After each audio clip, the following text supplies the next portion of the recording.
Thank you, Chairman. Good morning, ladies and gentlemen. Well, as the representative of EFMD, and you know now what it is, I'm really honored to be invited to address this opening session. The subject you're going to discuss during these 2 days is not an easy one, and the organizers, I think, should be complimented that they have succeeded in putting a program together that has attracted so many participants of various walks of life and of such diverse experience.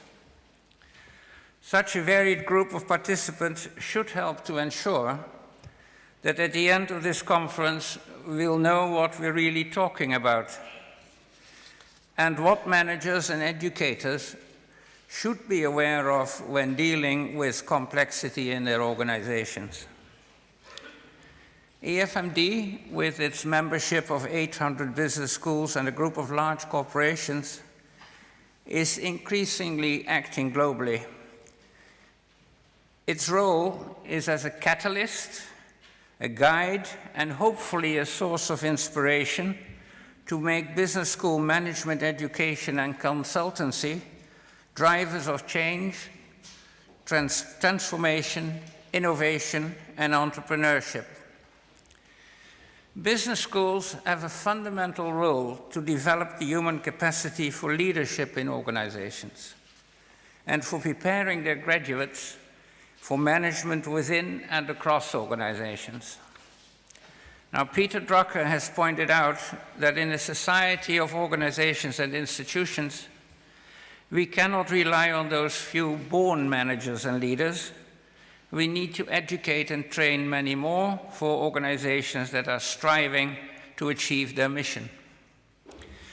The explosive development of business education, and in particular the MBA program of the 20th century, demonstrates the reality of this endeavor, and it has been one of the greatest success stories ever in academic education.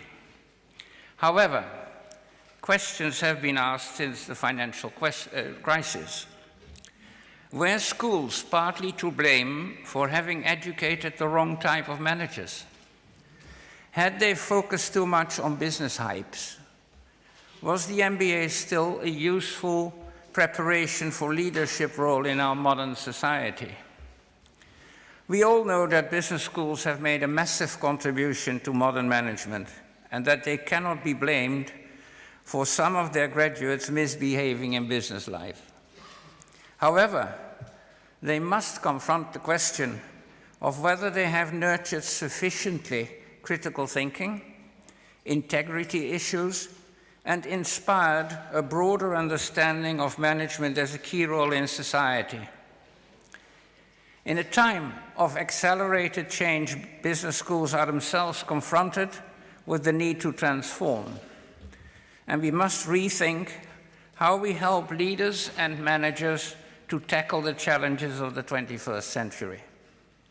But before we do that, we'd better identify what the challenges really are.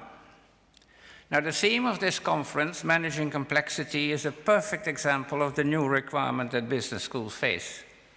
It's a theme at the intersection of social sciences and hard sciences, and it requires a deep understanding of technological capabilities, of the unrivaled capacity of the human minds in terms of pattern recognition and intuitive judgments, based on our own capacity to process big data. There's no doubt that in the present global world, fraught with new challenges, business schools will have to review the research agenda. They have moved too deeply towards methodology of hard science. This is not necessarily the best approach to understand and diagnose issues within an organization. Increasing criticism has been voiced about the relevance of school research to address real issues. So we need to ask ourselves the critical question, have business schools done enough in their research and education to show, for instance, the catastrophic effects of the agency theory and ensuing logic? I believe that business schools have a major role to play in addressing the wider context in which business operates and to help economists to complement their real-world perspective by understanding the economy beyond aggregates and mathematical formulas. It's real people with their knowledge, their values, and their motivation who make the difference. Young people joining organizations today have a strong desire for purpose and meaning. They want to understand what value company provides to their customers, to the society, and to them personally. And CSR and sustainability have too often been used as fig leaves to hide deficiencies resulting from short-term profit maximization.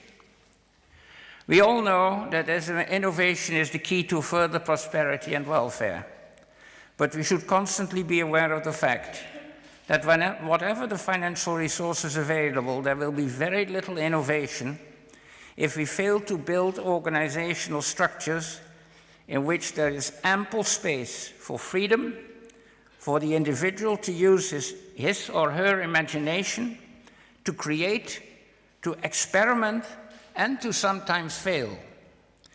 Business schools will have to help recreate an innovation culture that works for business, for societies, and for the individual.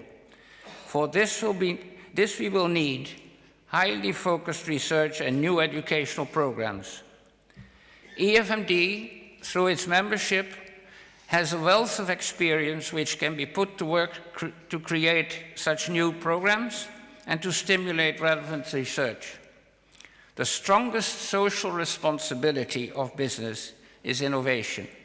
Only with innovation can business be made sustainable and the issues of the future be addressed. And the same goes for business schools. This conference can help to get a concrete idea of what should be done for educational business institutions to continue to stay relevant now and in the future. Complexity is not something that can be tackled in a happy-go-lucky way. We are dealing with the management of all aspects of societal life. And this time, I hope we better get it right. Thank you very much.